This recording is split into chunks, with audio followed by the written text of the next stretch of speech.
വൃദ്ധരും കുട്ടികളും രോഗികളും വരെ ഞെട്ടിത്തരിച്ചു പോകുന്ന പ്രഹരശേഷിയുള്ള ആഘാതശേഷിയുള്ള രീതിയിൽ തൃശ്ശൂർ പൂരത്തിൽ പോലും പൊട്ടാത്ത പടക്കങ്ങളാണ് ഇന്ന് വിവാഹത്തിന്റെ വേദികളിൽ പൊട്ടിക്കൊണ്ടിരിക്കുന്നത്. ഇപ്പോഴിതാ പടക്കം പൊട്ടിച്ച് തൊട്ട അയൽപ്പക്കത്തെ ഒരു കുട്ടി ICUവിലാണ് കേരളത്തിൽ.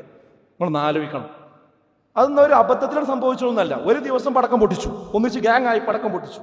ഇന്ന് പത്രങ്ങളിൽ കാണാൻ പറ്റും, ചാനലുകളിൽ വാർത്ത കാണാൻ പറ്റും. ഇന്നലെ മിനിഞ്ഞാന്നുണ്ടായ സംഭവങ്ങളാണത്. അപ്പൊ തൊട്ടടുത്ത വീട്ടിൽ ഒരു മാസം പ്രായമായിട്ടില്ല കുട്ടിക്ക്, 10, 18, 20 ദിവസമേ ആയിട്ടുള്ളൂ. അപ്പൊ ആ കുട്ടി ആ പടക്കം പൊട്ടുന്ന കേട്ടപ്പോൾ ഞെട്ടിത്തരിച്ച് അതിനൊക്കെ കളറൊക്കെ നീലയായി എന്നാണ്, ശ്വാസം പോയി എന്നാണ്. അപ്പൊ അവരൊക്കെ തട്ടിക്കൊടഞ്ഞ് ഒന്ന് ശരിയാക്കി എടുത്ത് വേഗം പോയിട്ട് പറഞ്ഞു, നിങ്ങൾ ചെയ്യരുത്, ഇവിടെ ചെറിയ കുട്ടികളുണ്ട്, കഷ്ടപ്പെടുത്തരുത്, ഞങ്ങളെ പ്രയാസപ്പെടുത്തരുത്. അത് പറഞ്ഞപ്പോ പിറ്റേ ദിവസം കുറച്ചുകൂടെ ഡോസിൽ വന്നാണ് ചെയ്യുക. എന്താണ് ഈ നടക്കുന്നതൊക്കെ നാട്ടിൽ? എന്നിട്ട് നടന്നു എന്ന് മാത്രമല്ല, അത് നിരന്തരമായി പൊട്ടിയപ്പോ ഈ കുട്ടിയുടെ സ്വഭാവം മാറി, പ്രയാസം മാറി, ശ്വാസം നേരെ എടുത്ത് ഹോസ്പിറ്റലിലേക്ക് കൂടി. ഇപ്പം ആ കുട്ടി ICUവിലാണ്. എന്താകുമെന്ന് പറയാൻ കഴിയില്ല.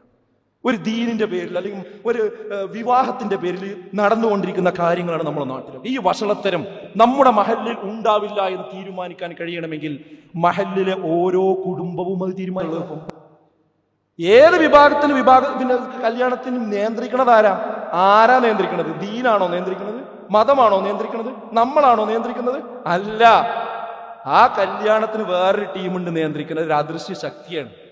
ആരെ ഏൽപ്പിക്കണമെന്ന് തന്നെ അറിയാം. ആരെ ചെണ്ട ഏൽപ്പിച്ചത്, ആരെ മുട്ട ഏൽപ്പിച്ചത്, ആരെ DJ പാർട്ടി ഏൽപ്പിച്ചത്? അത് അവളെ പിന്നെ കോളേജിലെ കുട്ടികളാ, അതിൻ്റെ ആൾക്കാരാണ്. നമുക്കറിയാം, ഇതിനായിട്ട് തന്നെ പ്രത്യേക ടീമുകൾ, ഇവന്റ് മാനേജ്മെന്റ് ടീമുകളുണ്ട്. ഞാൻ അവരെ കുറ്റപ്പെടുത്തണമെന്നില്ല. ഇപ്പോഴത്തെ കാലത്ത് പണ്ടത്തെ പോലെ പന്തലിടാനും ആൾക്കാരെ വിളിക്കാനും അതുപോലെ തന്നെ ഭക്ഷണം കൊടുക്കാനും എല്ലാവരും കിട്ടിക്കൊള്ളണമെന്നൊന്നുമില്ല. അതുകൊണ്ട് അത്തരം ആളുകളുടെ സഹായമൊക്കെ നമുക്ക് എന്ത് ചെയ്യാം, തേടാം. ഞാൻ അടച്ചാക്ഷേപിക്കണമെന്നില്ല.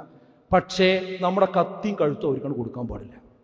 അവര് ഓരോ വിവാഹങ്ങളും മാനേജ് ചെയ്യുന്ന ആൾക്കാർ, അവിടെ നടക്കണതൊക്കെ നമ്മൾ ഇവിടെ നടക്കും. ഇത് മുസ്ലിങ്ങളെ കല്യാണമാണ്, ഞാൻ മുഅ്മിനാണ്, ഞാൻ മുസ്ലിമാണ്, ഇന്ന കാര്യങ്ങൾ ഞങ്ങളെ കല്യാണത്തിൽ പാടില്ല എന്നുള്ള വ്യവസ്ഥ അവിടെ വെക്കണം. ഇന്ന് അതല്ല സംഭവിക്കുന്നത്. ഈ ഇവന്റ് മാനേജ്മെന്റിനെ ഏൽപ്പിച്ചു കൊടുത്ത് അവരെയും കുറ്റം പറയാൻ കഴിയില്ല. കാരണം അവർക്ക് ഏറ്റവും നന്നായി ചെയ്താൽ അടുത്ത പരിപാടി കിട്ടുള്ളൂ. അതിനനുസരിച്ച് അവർ കാര്യങ്ങൾ ചെയ്യും. അവര് ഇസ്ലാമികമായ വിശ്വാസികൾ തന്നെ ആയിക്കൊള്ളുന്നില്ല.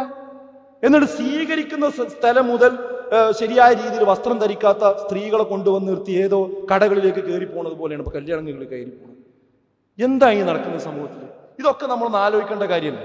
അങ്ങനെ ആയ എന്താ, മൻ തശബ്ബഹ ബിഖൗമിൻ ഫഹുവ മിൻഹും എന്നാണ്.